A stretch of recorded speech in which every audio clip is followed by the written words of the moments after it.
Activity 18 is called Sketching Complex Objects, and the complex object I've chosen to represent is this child's toy.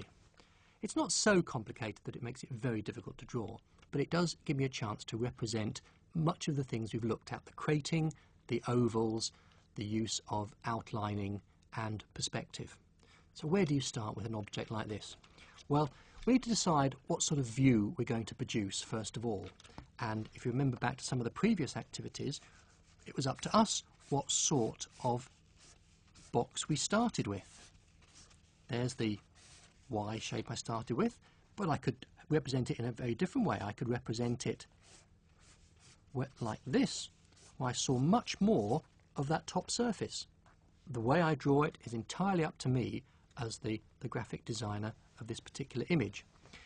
So, having thought about it, I've decided that I particularly want to be able to see the top and this side. I like the wheels very much, but I want to be able to see this front surface as well. So I need to produce a crate which envelops the entire object. Now, it might be that I chose to spend some time measuring this object to get it exactly understood. I'm just, for the purpose of this sketch activity, I'm just going to go straight in and produce a shape like that, which more or less envelops the whole of the object. Clearly there's wasted space up here, but let's see how that unfolds. I know that the object has a thinner front than the back, so I need to begin to put in some of this shape over here. And I'm beginning to construct now the front nose of the tractor, and I'm using my crate guidelines to help me construct the basic shapes that appear in this tractor form.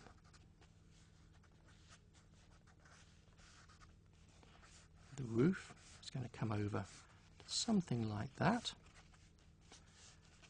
It's going to come about there. So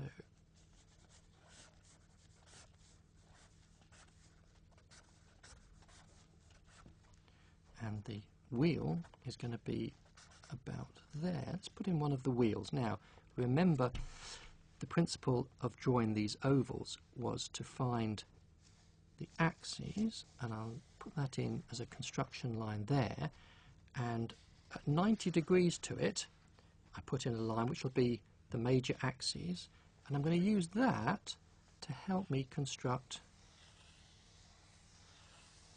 a line like that. Now that's a representation using an oval that represents the circle of the wheel. And I do the same for the front wheel. Let's see how that would look. If I have a look at this, I can see it's just beneath the underside there. It seems to go through a little sort of plastic housing there. I draw in the axle, I draw a line at 90 degrees to it, and I allow that to become the guidelines for my ellipse, my oval. So I can now project those lines out and draw another oval because I want the wheel to have some thickness.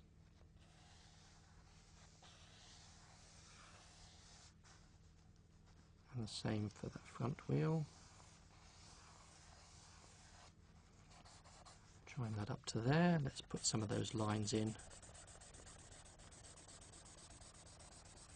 so you can see what it is. And we can begin to continue with this now. It looks like my original crate was a little bit ambitious at the back there. Not a problem, because I'm just going to foreshorten that a little bit.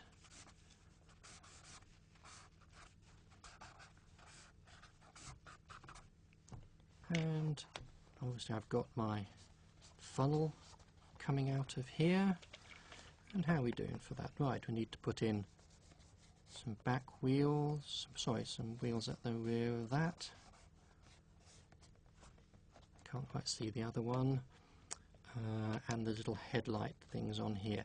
I'm not going to put too much detail into this sketch. This, after all, is a first sketch that I can now use as an underlay using that overlay technique.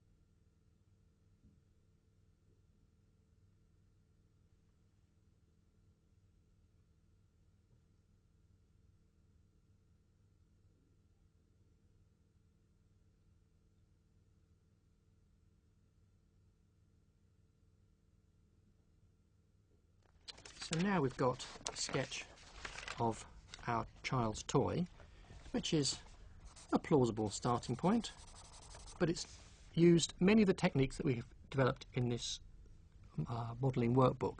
The idea of crating to help us establish a perspective, the use of guidelines to help us get accurate ovals for things like wheels, the use of shading to give three-dimensional form to an object.